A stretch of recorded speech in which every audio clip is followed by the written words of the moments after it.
Greetings to all our learners. Welcome to CEC lecture. In the lecture, we shall analyze and deliberate on a very important topic, migration and global realms. In the lecture, we shall look at human migration, its link with bigger picture of global governance, brain drain, and the push and pull factors, their impact on national and global policy apparatus. The lecture shall attempt to explain issues concerning migration with the focus on the global governance realm. The lecture shall be of great use for the learners from the discipline of political science, international relations, sociology, development economics, presenting an analysis of how migration has increased in the world and how it has an important role to play in the future. And therefore, it demands due comprehension of the issues involved for both domestic and international relations. In the lecture, we shall also have a look at the Global Migration Report, the Contemporary 2020 report. Migration, dear learners, at the outset, let us define it. Migration involves movement of people from one place to another. Now, this movement, when we are looking at, one has to take into account that it can be within a country or between countries. So then, as we are looking at movement of people, what could be the reasons for it? Here, we must point out that migration has many reasons. There could be many reasons why people move from one place to another. Economics, social, political or environmental, namely to add here that push and pull factors, the macroeconomic perspective, that they are having an important bearing on driving migration.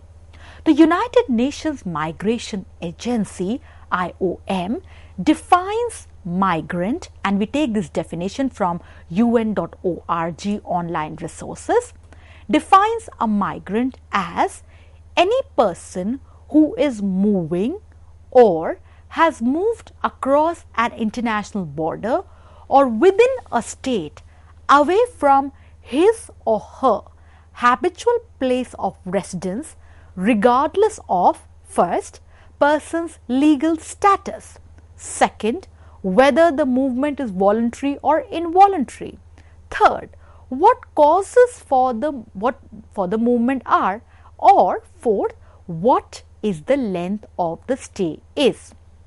Related to the aspect of migration, as we just discussed, are the push and pull factors. What could be categorized under push factors? Insecurity, human rights violations, lack of opportunities. And what could be the pull factors? Say, search for better opportunities, changes in labor markets. So therefore, what we see here is that there are many drivers of migration. Similarly related to it is the aspect of forced migration. There are many drivers of forced migration also, both international or internal, say inadequate human and economic development, societal factors, environmental changes, amongst others.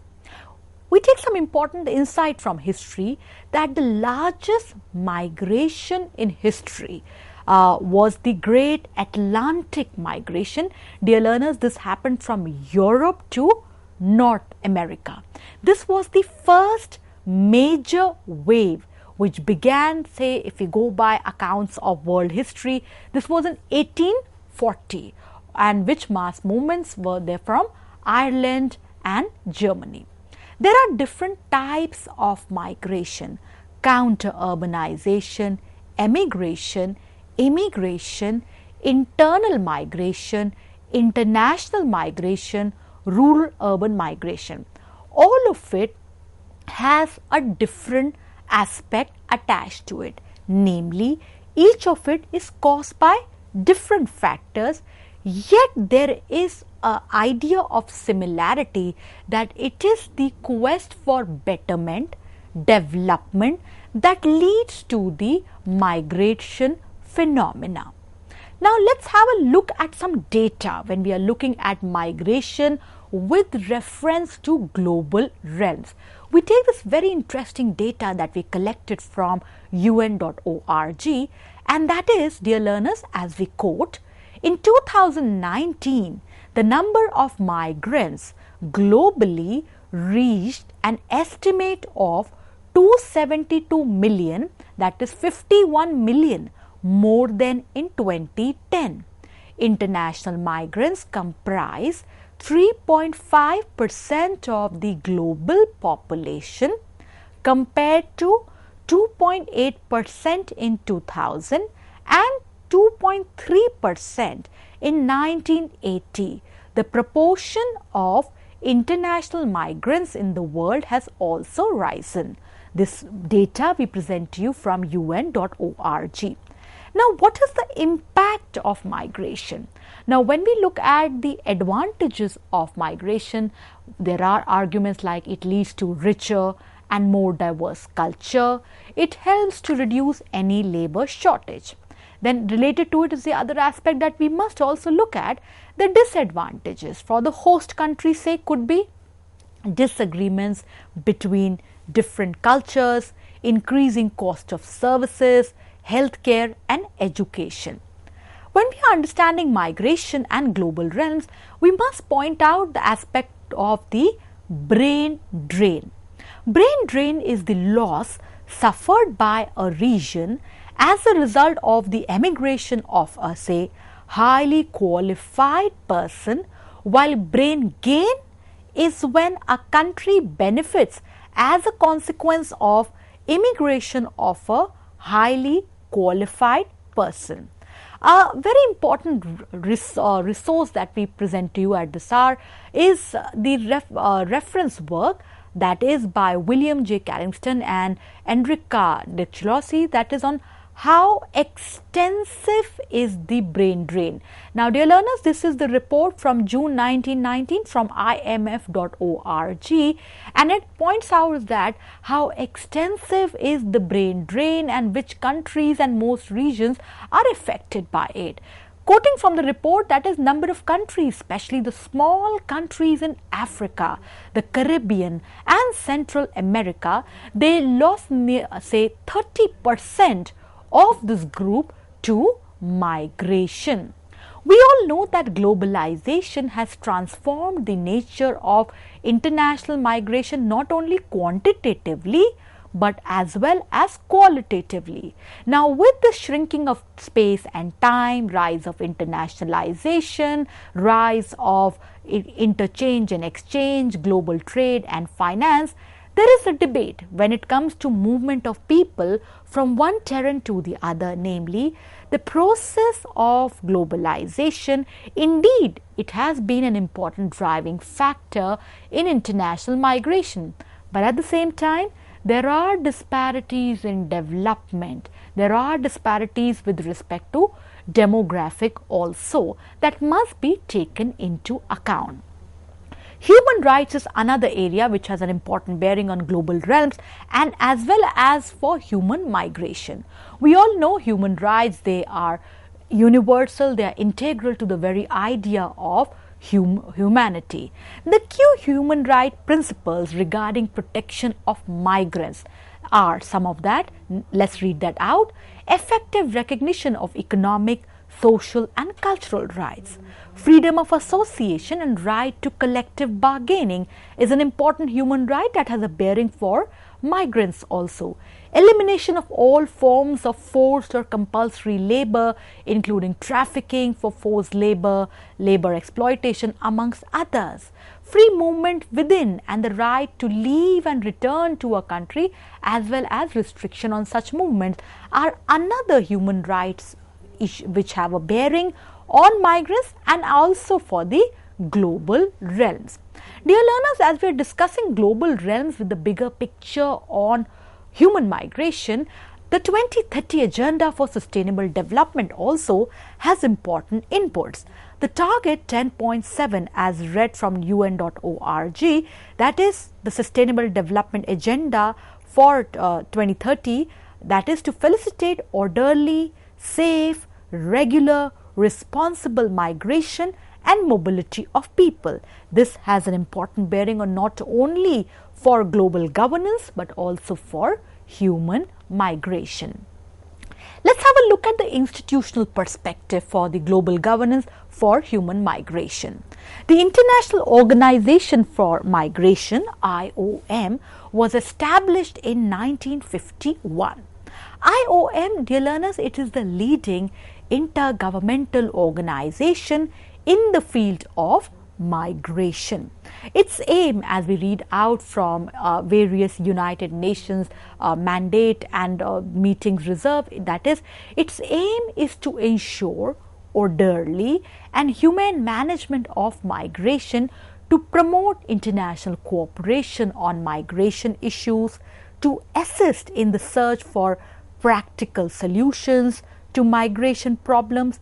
In 2016, IOM entered into an agreement with United Nations as read from A70.976 UN series, IOM became one of the UN specialized agencies. In December 2000, the General Assembly proclaimed the 18th December, the day of 18th December as International Migrants Day. Now, on that day in 1990, this day has a significance too, because the Assembly adopted International Convention on the Protection of the Rights of all Migrants, Workers and members of their families too.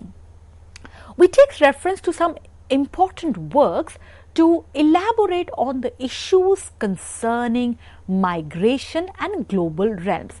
Alexander Betts' edited work, Global Migration Governance, this is from Oxford Refugee Studies Centre, pointing out that international migration, when we look at the bigger picture, lacks coherent global governance. Though we have the IOM, as we just read through our resources, but as the book points out that there is no UN migration organization, and states have also signed relatively few multilateral treaties on migration. We all know that sovereign states, as the book also points out, generally decide their own immigration policy. But many debates on migration, need for international institutions, cooperation are very much required to meet the challenges of international migration. As we are discussing on migration with respect to global realms, we now take reference to World Migration Report 2020. Look at the inputs presented by this report to elucidate and elaborate on the fact that how important is world migration, global migration as a phenomena for global governance. Dear learners, World Migration Report, it is IOM's flagship publication. This report features the latest trends in international migration. It discusses emerging policy issues and provides regional, recent developments in Africa, Americas, Asia, Europe, Middle East and the Oceania. Let's now take some important data from this resource. Now, dear learners, the data that we present from World Migration Report 2020, it's from un-library.org, and it's very important that we must study this report not only to add to our research and policy perspective, but also it forms a valuable input in the preparation of our several competitive examinations. The World Migration Report 2020 points out, and as we quote, number of international migrants has doubled, as the 2020 report points out, from 150 million to approximately 272 million. Roughly 2/3 of international migrants are labor migrants. The United States was the area that has the top remittances issuer, that is at say $68 billion, followed by United Arab Emirates $44.4 billion and Saudi Arabia $36.1 billion. The top destinations for international migrants is the United States, where if we look at the data given by the report, as of September 2019, if we take that as the time framework, there were 50.7 million international migrants. The United States is followed by Germany, Saudi Arabia, Russian Federation and the United Kingdom. The proportion of female international migrants has marginally changed. If we look at the report also, say from 47.5% in 2000 to 47.9%. The share of international migrants who were children has dropped from 16% in 2000 to 13.9%. And then Oceania, when we look at the global frame, it's the region with the highest proportion of international migrants. United Arab Emirates is the country with the highest proportion of international migrants. More than half of international migrants, say 141 million, live in Europe and North America. And the reasons for migration, as the report points out, it's the economic conditions, ongoing conflicts and violence, impact of climate and weather disasters. Dear learners, you must refer to the World Migration Report 2020 from un-library.org and other sources in order to underline the fact that how important is global migration, not only for national governance but also for the picture on issues concerning global governance.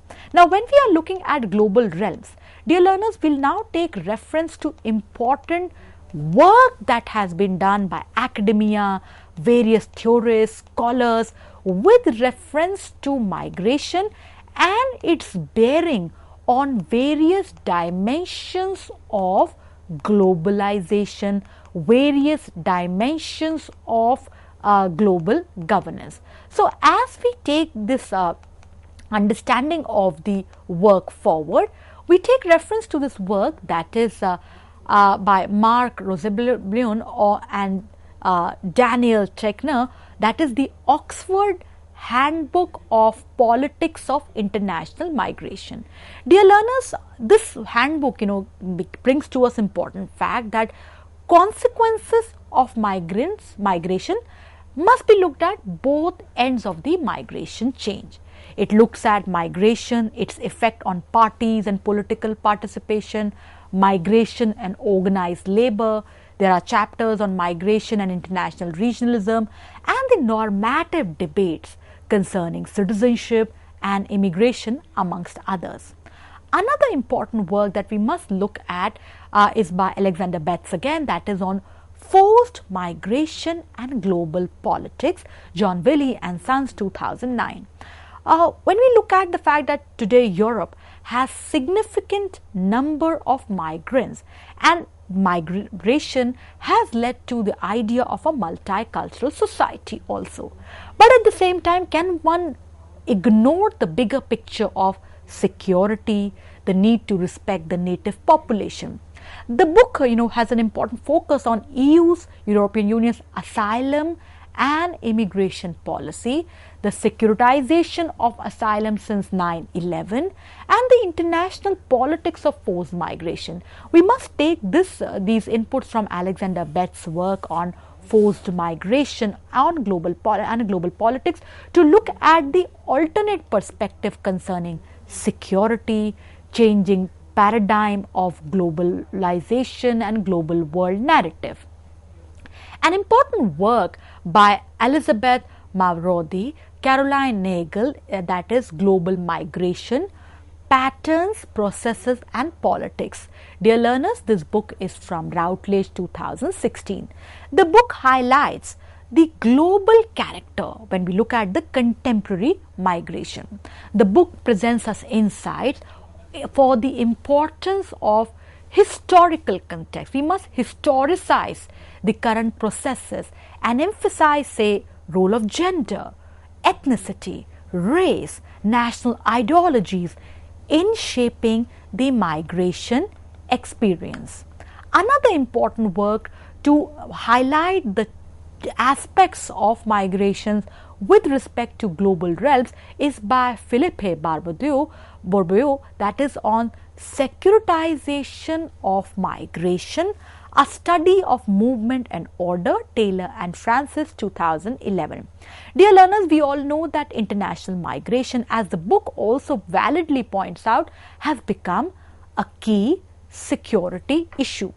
By offering a comparative study of two important migrant societies, Canada and France, this book gives us some important significant comparative insights, and these comparative insights they take us towards the bigger picture of the concepts of power, underlying security framework, and how in turn these affect the treatment of migrants and immigrants thereof. As we take our discussion forward on migration and global realms, an important work by Andrea Solimano, that is on international migration in the age of crisis and globalization, historical and recent experiences. Dear learners, this work is from Cambridge University Press, 2010. Now, when we look at this work, there are conceptual underpinnings of the push and the pull of current migration waves and their impact for development on the source and receiving countries. Then at the same time, this book validly points out an important aspect, that is, one must look at the tensions and the costs involved in the current processes of international migration as well. As we dwell further on to the various aspects that today migration, on which migration is having an important bearing for global governance, we have this important work by Elliot Dickinson, that is Globalization and Migration, A World in Motion, Rowman and Littlefield, 2016. We all know that globalization has made the world like a global village. But at the same time, one cannot ignore that there are positives as well as negatives. This work aptly points out that when we look at effects of climate change, environmental destruction on international migration, humanitarian challenges, say when we look at the case study of Mexican and American, Central American children in United States, globalization at one point is eliminating barriers between countries, but at the same time there is an alternate perspective and reality which we cannot ignore, that it's also making it harder for them to migrate. An important perspective, when we're looking at migration, one must also have a non-Western, the Asian context also, and herein we take reference to the work by R.N. Lai, Francis Leo Collins, Brendas A. Yo, that is Migration and Diversity in Asian Context. Dear learners, this is from Institute of South East Asian Studies, 2013. So what we see that no doubt there is a lot of literature on the consequence of diversity that is heavily concentrated on Western context, as we saw in our ongoing discussion, and their concerns with multiculturalism, integration, amongst others. What is essential, and as the book also points out, there is a need for attention on migration and the growing diversity in the Asian context, which are constituted by highly distinct and varied histories, cultures, geography, political economies, multiculturalism and citizenship in the Asian context, emerging complex forms of governance in response to increased diversity. This book offers some very important perspectives to factor in our answers, in our analysis, arguments and debate, that how we must look at the diversity, growing diversity with respect to the terrain of migration, not just reduce it as a Western framework, and also look at the Asian context also. An important aspect, when we have the concept of migration, world over there is this narrative of native versus the other. Neeraj Kaushal's work Blaming Immigrants, Nationalism and Economics of Global Movement from Columbia University Press 2019. Dear learners, this book points out that how migration today is an important aspect of electoral politics around the world. There are rising anxieties in host countries, and this tests, there are common complaints against immigration. So therefore, global mobility, as the book points out, when we look at it from a historical perspective, no doubt immigration always occurs through legal framework. But at the same time, when we look at the issue of debates concerning globalization, the benefits, whether globalization did it offer any kind of advantage or no, there are concerns. So this aspect of idea of whether migration has proved beneficial for the country is always under debate. Dear learners, as we take the discussion towards a conclusion, that is on migration and global realms, we take reference to a very important message presented by Pope Francis in his 2018 message for the World Day of Peace, and we read it from this very important research, from his very important online source. Let's read the message. That is, when we turn our gaze to migrants and refugees, we discover that they do not arrive empty-handed. They bring their courage, skills, energy and aspirations, as well as treasures of their own cultures. And in all this, they enrich the lives of nations that receive them. What is essential to be pointed out, that when we are looking at the churnings of the increasing complexity, the diverse phenomena of international migration, one cannot at the same time ignore the issue of security, sovereignty, need for due respect for everyone.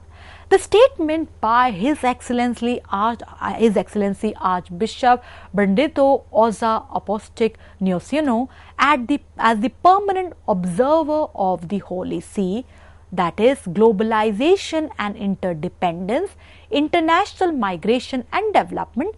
We quote this from his address at the 73rd of the United Nations General Assembly, New York, 19th October 2018, and we take this from this very important holyseemission.org web resource.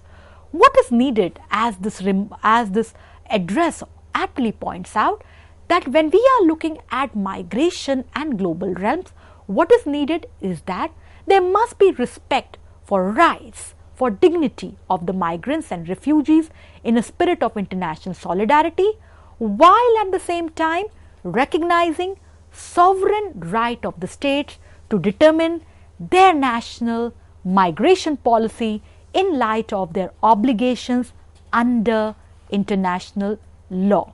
Dear learners, we hope that the lecture on migration and global realms gave you significant insights into various aspects involved into analysis of migration as a very complex and diverse phenomena in international and domestic terrain. We look forward to positive, encouraging feedback from you all. Thank you very much for being with us for the lecture.